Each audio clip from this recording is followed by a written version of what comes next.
अभी मैं आपको समझा रहा हूँ मिक्सर में एक्चुअल लाइन स्पीड कैसे लेना है।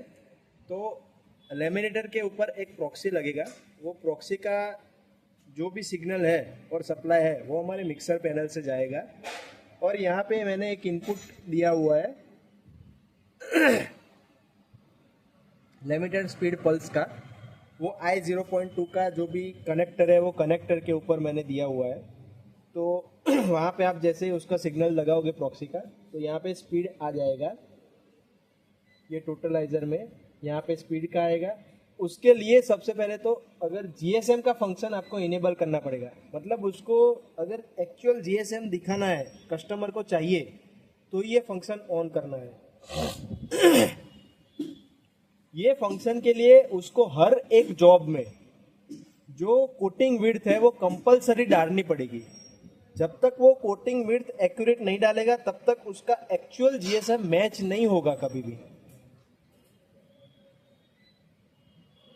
तो मैं आपको समझा रहा हूँ। सबसे पहले तो जीएसएम फंक्शन ऑन कैसे करना है। ये डिफ़ॉल्ट हमारे कंपनी से ऑन होके नहीं आएगा। जब भी कोई कस्टमर मांगता है तो ही हमें देना है। अगर कस्टमर ने जीएसएम सेटिंग मतलब एक्चुअल जीएसएम मांगा तो सबसे पहले तो मैंने बताया वैसे प्रॉक्सी आपको लगा देनी है लेमिनेशन पे कहीं पे, या तो फिर हम वाया कम्युनिकेशन भी ले सकते हैं। तो मैंने 2 एड्रेस डिफाइन किए हुए हैं अपने एचएमआई में। वो 2 एड्रेस पे वो डेटा अगर भेज सकता है तो वहाँ से स्पीड आ जाएगा। अभी उसको ऑन करने के लिए 555 पासवर्ड डालना है और सबमिट करना है। ये जैसे ही डालोगे उसके बाद में होम पेज में चले जाना है और यहाँ पे जो येलो कलर का लोगो है वहाँ जाना है। अगर कम्युनिकेशन से स्पीड लेना है तो ये कम्युनिकेशन वाला बटन ऑन करना है तो ही कम्युनिकेशन से स्पीड आएगा। और जीएसएम अगर अपने को दिखाना है तो यहाँ से जीएसएम ऑन करना है। तो यहाँ पे जीएसएम वाला एक बटन विजिबल होगा। ये जब तक ऑन नहीं किया होगा सेटिंग में से तब तक जीएसएम वाला बटन विजिबल नहीं होगा। और यहाँ जीएसएम में जाके दूसरा यहाँ जीएसएम सेटिंग में जाके आपको यहाँ पे कोटिंग विड्थ डालनी है।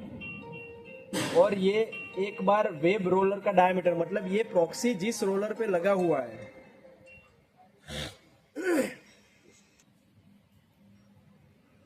यहाँ पे वेब रोल डायमीटर दिया हुआ है। वेब रोल डायमीटर मतलब आपका जो प्रॉक्सी जिस रोल पे लगा हुआ है वो रोल का डायमीटर डालना कंपलसरी है। जब ये डायमीटर अगर आप नहीं डालोगे तो यहाँ पे जो रनिंग लैमिनेटर स्पीड दिखाएगा मतलब आपका मशीन का स्पीड यहाँ पे दिखाएगा वो स्पीड प्रॉपर नहीं दिखाएगा।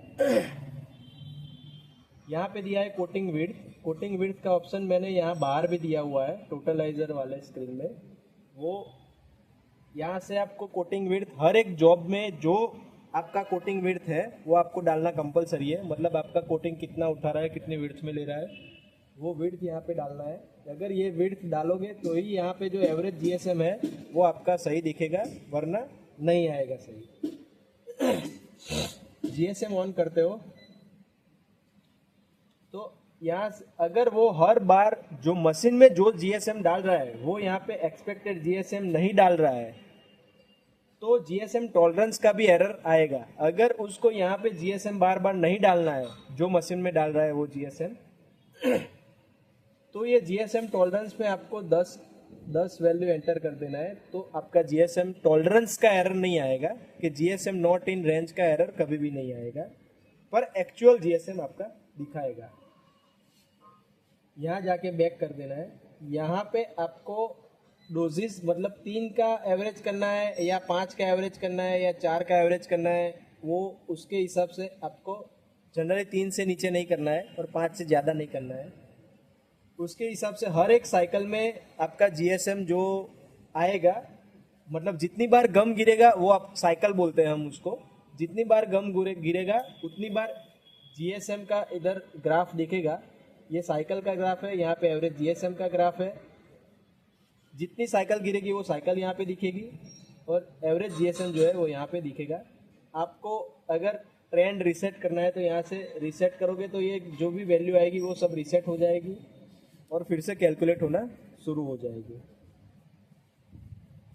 तो इतना है जीएसएम सेटिंग में। अभी दूसरा एक और सेटिंग मैं आपको दिखा रहा हूँ, वो है टैंक रिफिलिंग।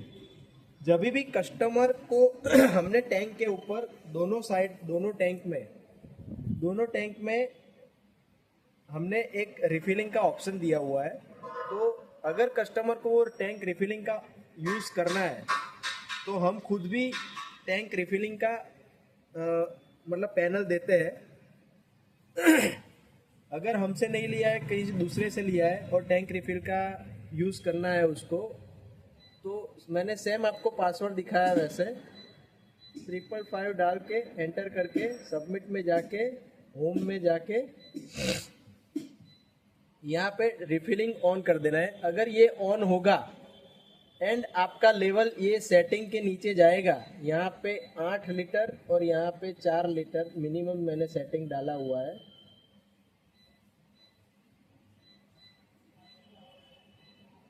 जैसे ही 8 लीटर के नीचे जाएगा वैसे आपका टैंक रिफिल होना शुरू हो जाएगा।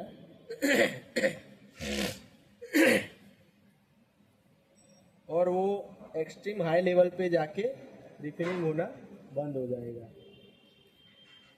ये सेटिंग यहाँ से करके ही बेचते हैं। अभी मैंने ये इसको मिक्सर को चलाने के लिए टेम्पररी बंद किया हुआ था।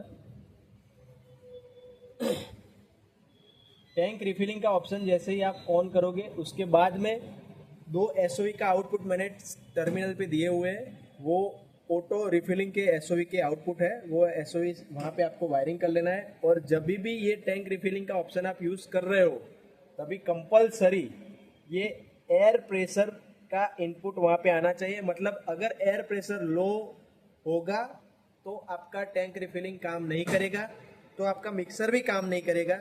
अगर टैंक रिफिलिंग ऑफ है तो एयर प्रेशर का इनपुट का कोई लेना देना नहीं है। Thank you.